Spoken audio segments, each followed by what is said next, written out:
Hey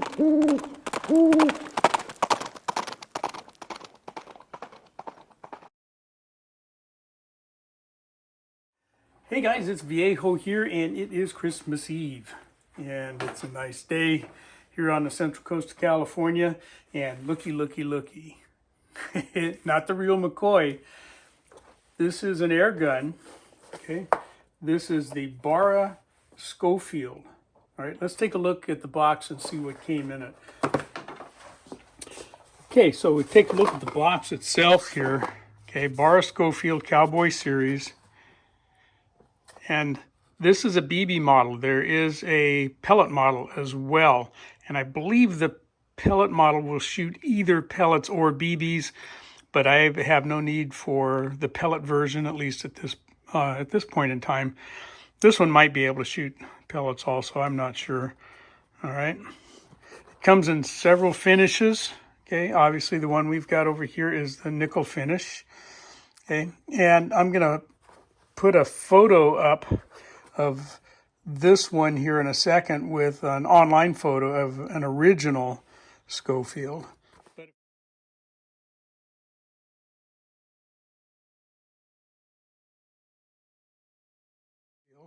But if we open up the box, there's not a whole lot in there. There was the BB gun itself, the air gun itself, some instructions which are very simple, and you have 6 of these cartridges. And the BBs are loaded into the top of this and pushed in all the way. All right then, loading our BBs pretty easy. Okay, they kind of snap into the end of that cartridge. There's what they look like when they're properly loaded.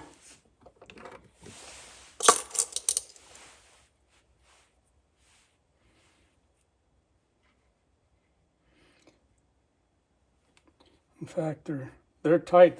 I'm guessing those will loosen a little bit more the more you shoot them. This is just kind of a plastic material out here.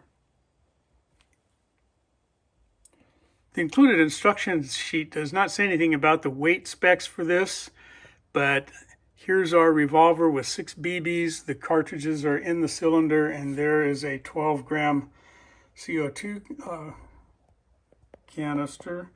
And we are showing right at 2 pounds, shade over 4 ounces. 2 pounds, 4.5 ounces. All right, let's try a trigger pull here.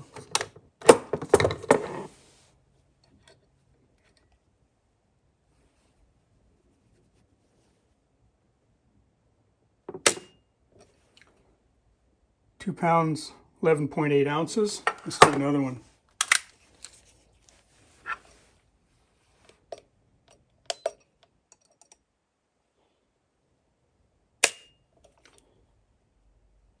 Two pounds, 15.8, almost 3 pounds, one more.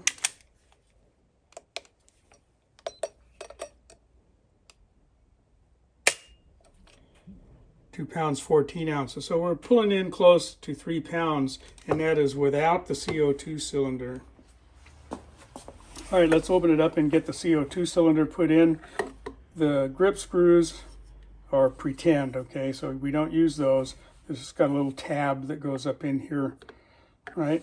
And included in the grip is this little kind of a funky little Allen key that we're going to use to seat our CO2 cartridge, but I don't like that. We're just going to use a standard Allen key for that. Okay, we're going to just put a drop of our RMR air chamber oil on there. Just a drop is apparently all that's needed. And then insert the cartridge, and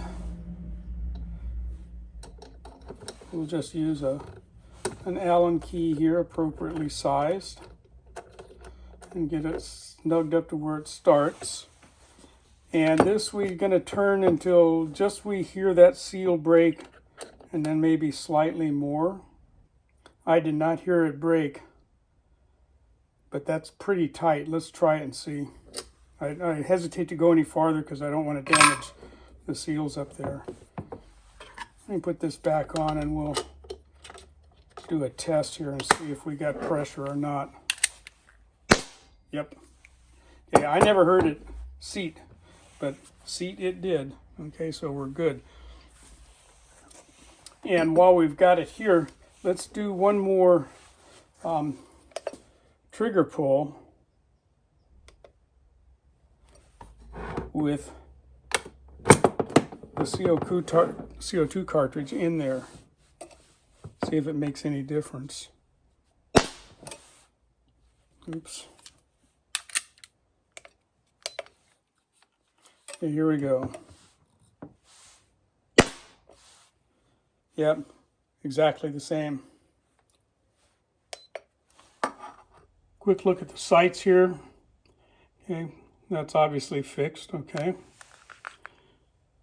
And got a V-notch rear sight, and that sight picture is actually pretty good on this guy. I kind of like that. Non-adjustable rear sight.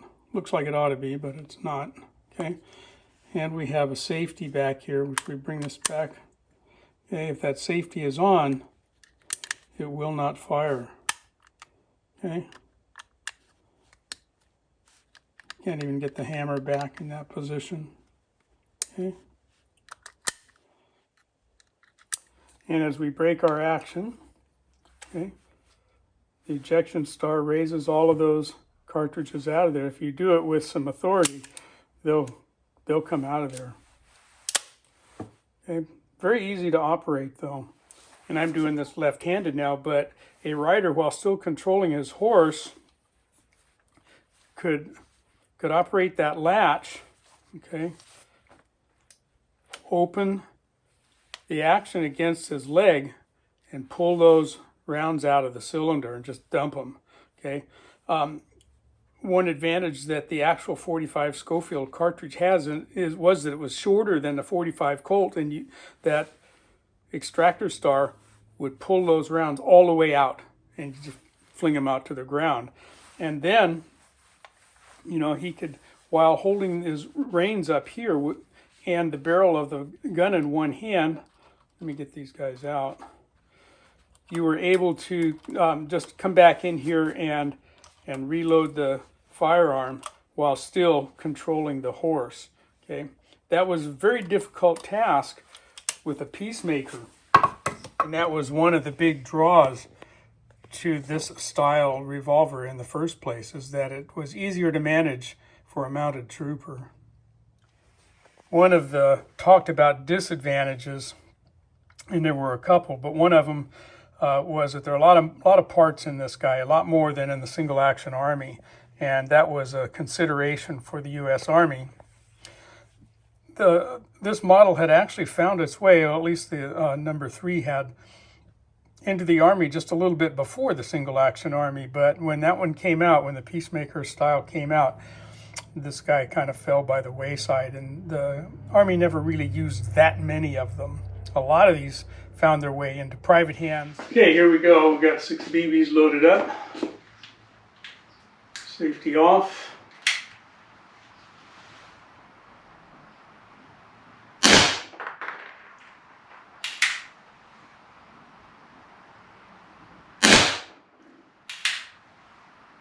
No recoil, as you would expect.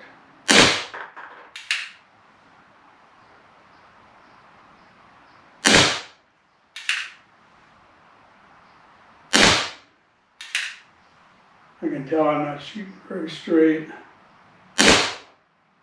Okay, let's go take a look.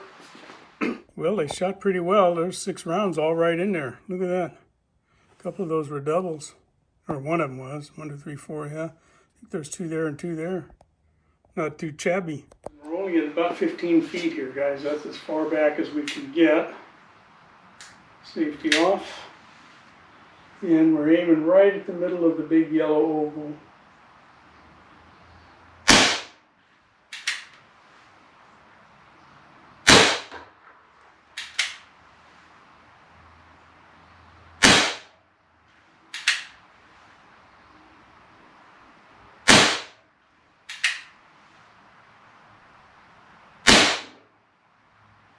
All right, we can't complain. We're tearing the middle out of that. So my aim point was right here, so shooting a little bit low. I'm pretty happy with that. Oh, I got one through way up here. Look at that. I must have pulled one, but the rest of them, not bad. Okay, I ended up shooting 48 rounds, and it all pretty much went right in there, except for that little guy that you saw earlier. Looks like, I don't know if that's a, I don't think that's a, well, yeah, there's a hole there. And there's a hole there, no hole there. A couple down here, but yeah, pretty fun shooter, I will say. Okay, folks, there you go. The Barra Schofield CO2 BB gun. Very nice CO2 air gun to go play with and fool around with. Seemed to be a reasonably accurate shooter on top of all of that. So I enjoyed it. I hope you got something out of the video. Maybe give you an idea for something for your birthday. Right, from the Viejo bench. For now, that's all she wrote.